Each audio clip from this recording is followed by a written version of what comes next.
Hi everyone, and welcome back to Let's Play Siege of Avalon. I actually had a problem with the last video, and I actually did the next section, and it I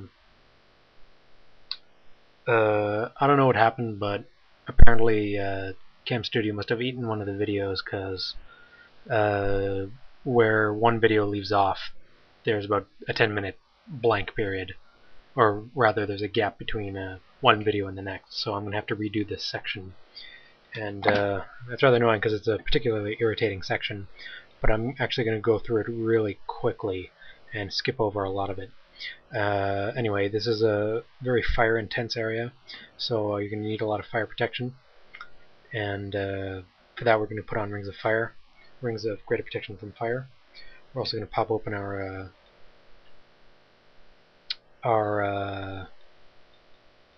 spells, our spell hotkeys, and we're going to swap over a Ring of Greater Protection from our Protection from Cold spell for the Protection from Fire spell, and we're going to swap in Blizzard in favor of Fireball, and we're going to forge ahead.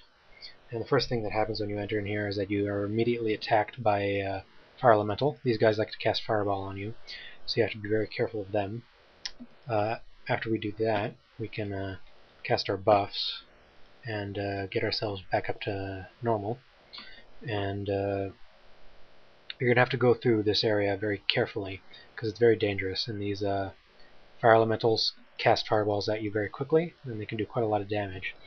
And basically what you're going to need to do is get through here and get to the far right. In the original video I actually cleared this whole area out, but I don't really want to have to do that again, especially since it's rather dull anyway. But you're going to want to clear through this area and get to the far right as quickly as you can. And if you stay away from the edges, you should be able to avoid a large number of these fire elemental guys who are quite dangerous. And make sure your buffs stay up the whole time. This is also a good place to use the mirror image spell, but I don't really want to have to wait up for my copy, so I'm just going to skip past them for the time being. There's also these lava golems, who are really no threat at all. You don't need to worry about them. And once you get over to the right here and fight enough of these guys, you'll eventually make it to a spot where there seems to be some sort of ritual going on. Not quite there yet. There it is. There's two shaman undergoing a ritual, and you need to put a halt to that since you've been asked to end their influence here.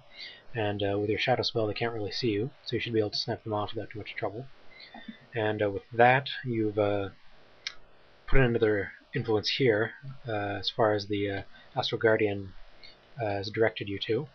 And you can actually keep exploring, and you can head to the bottom left, and from there will be a there's going to be a transition area that'll bring you to a new area that you can explore. And it's another interesting area. It's a lot like this one, but it's considerably less dangerous since there's fewer of these fire elemental guys around. And there's quite a bit to explore here. Again, I'm not really going to go through it all because it's sort of samey and there's not too much of interest. But there's one point of interest you'll probably want to see, and I'll show you that to you first.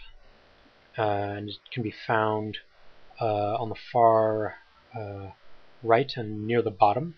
So if you navigate these caves, head past these little lava crab creatures that you find, and make it to the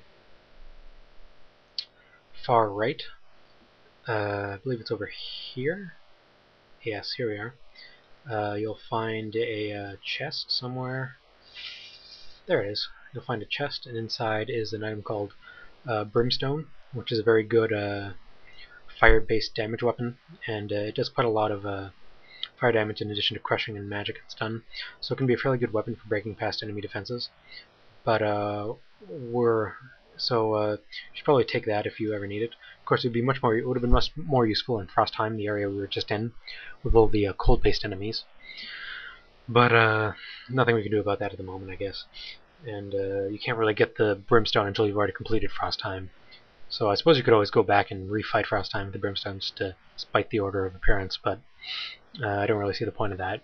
Anyway, I just wanted to go through this video quickly because I missed the recording of most of Infernus, but other than what you saw here, there isn't much else to see. The important thing is that you kill those 2 Shahu casters undergoing the ritual, and if you want Brimstone, you can come here and get it.